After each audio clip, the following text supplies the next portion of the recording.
Welcome students. Myself, Ms. Vinita Baikar, Assistant Professor in Botany, Government College of Arts, Science and Commerce, Sakrim Goa. Program Bachelor of Science, Subject Botany, Semester 6, Course Code BOD 105, Course Title Nursery and Garden. Title of the unit Routine Garden Operations. Module name Preparation of Soil and Manuring.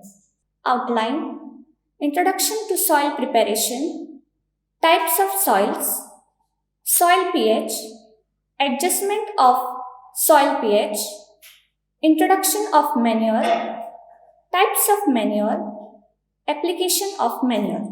At the end of this module, you will understand soil preparation, explain soil pH, list different types of soil, understand manuring process, explain types of manures. Preparation of soil. While planning a garden, the soil type of land is one of the first things to be considered. Soil is prime factor in raising a garden. Adequate knowledge regarding the quality of soil, namely its texture and fertility, is necessary for a gardener. Physical texture and composition. Soil differ widely in their physical texture and composition. Texture depends upon a combination of several constituents, which is usually judged by the feel of the soil between the thumb and the forefinger.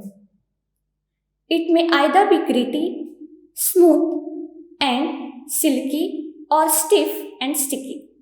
On the basis of its major components, soil is generally classified as sandy, clayey, or alluvial types. A mixture of sand, silty, and clay is called loam. There are wide variations in soil structure, its friability, that is, how easily it crumbles into small fragments, and its acid or alkaline balance.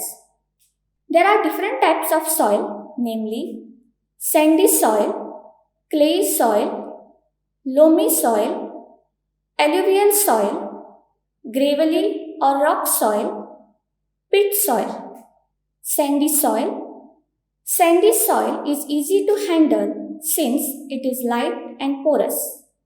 It provides good aeration and drainage but dries out quickly. Clayey soil. Clayey soil is generally black and heavy. It is not a suitable type of soil for any garden as it becomes hard during the hot season and renders it difficult for the roots to spread. Loamy soil. Loamy soil is the best suited for a garden and depending on the percentage of clay and sand in it, they are termed as clayey and sandy loams. Alluvial soil. Alluvial soil is the sediment of rivers and streams and rich in humus, which is decomposed organic matter. This is excellent for ferns and plants. Rocky soil. Gravelly or rocky soil contains large particles and pebbles. It is best for cultivating cacti and succulents. Pit soil. Pit soil consists of large quantities of humus. When little lime is added, it becomes ideal for growing bromeliads. Soil pH. The term pH denotes the reaction of the soil solution.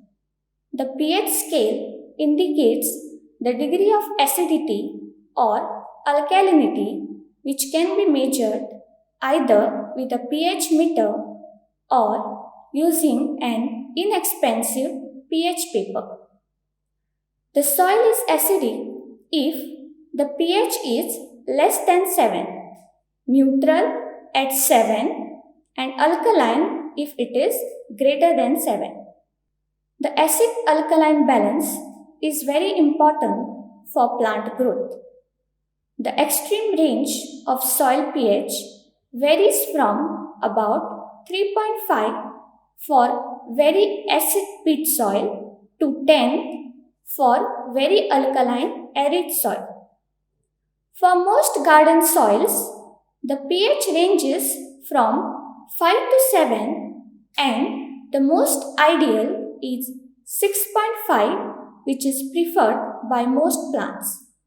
Amaryllis, Araucaria, Begonia, Diffambatia, Philodendron, these species and ferns require acidic soil where pH ranges from 4.5 to 6.0.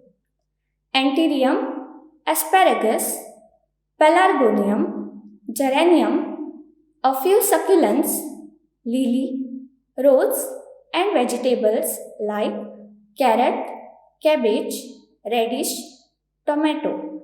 This requires acidic to neutral soil where pH ranges from 6.5 to 7.0. Cacti, beans, garden peas, sweet peas, beetroot. This requires alkaline soil where pH ranges from 7.5 to 8.0. Adjusting the pH. Addition of the peat moss or cottonseed cake increases the acidity of soil. Addition of powdered lime increases the alkalinity of soil. Preparation of beds. The best time to raise a flower bed is the middle of April. For seasonal, it should be either mid-October or November. The soil has to be dug up to 45 cm deep, 60 cm wide and to a required length. The bottom of the trench should be allowed to dry up completely for a couple of weeks. If the soil is very light, it needs more water retention capacity, hence a thin layer of straw is spread at the bottom. If it is sandy, it needs a thick layer of about 15 cm of dry broken clayey soil at the bottom. If the soil is clayey, then the bottom layer should be of sand. Further, the trench should be filled with soil mixture consisting of fine garden earth, compost, leaf mold, and red earth in the ratio 2:1:1:1. The bed should be slightly above the ground surface to provide good aeration and drainage. Potting. Generally, potting refers to planting of a seedling or a cutting in a container. For this, broken pot pieces are placed at the bottom of the pot. Thin layer of about 5 cm of bricks are placed. Sphagnum moss is placed on them to keep the soil from clogging the drainage hole. 5 to 10 cm thick river sand is overlaid. The pot is filled with a suitable potting mixture of about 20 cm. Desired seedling is then planted. Plant is secured by packing the soil mixture with the hand gently, leaving a space of about 2.5 cm on top for watering. Manuring. The manures are organic in nature, plant or animal origin, contain organic matter in large proportion and plant nutrients in small quantities.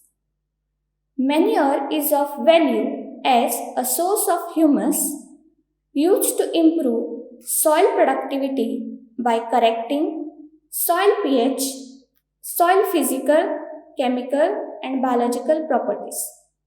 Types: farmyard manure, green manure, compost manure. Farmyard manure. This is prepared by dumping straw, dung, and animal urine into a pit. The straw decomposes due to ammonia, which is released by urine. In this process, a high degree of heat is produced and the heap becomes hot enough to kill the eggs of insect and pest and at times the seed of weeds. When process is over, the heap cools, decomposes to form a black rotten manure with plenty of minerals, namely nitrogen, phosphorus, and potassium, which are good for plant growth. Green manure. Green manuring involves growing leafy crops such as mustard, vetches, lupins, ryegrass, which is dug into the soil when it is about 25 centimeter, that is 10 inches high. The green manure crop can use and store nitrogen, for instance, releasing it again during decomposition. To make use of this, one needs to plant soon after the green manure has been dug in. Compost. This is made up of decomposed cattle dung, horse dung, or poultry droppings along with vegetable matter and other garden waste, generally mixed with a substantial proportion of soil. For flower beds, compost is added to the soil to increase the content of organic matter that enrich the soil nutrients. Application of manure. Manures are difficult to overdo provided they are not too fresh. As a guide, one should apply at least 5.4 kg per square meter every year to maintain a high level of organic matter in soil. These are my references. Thank you.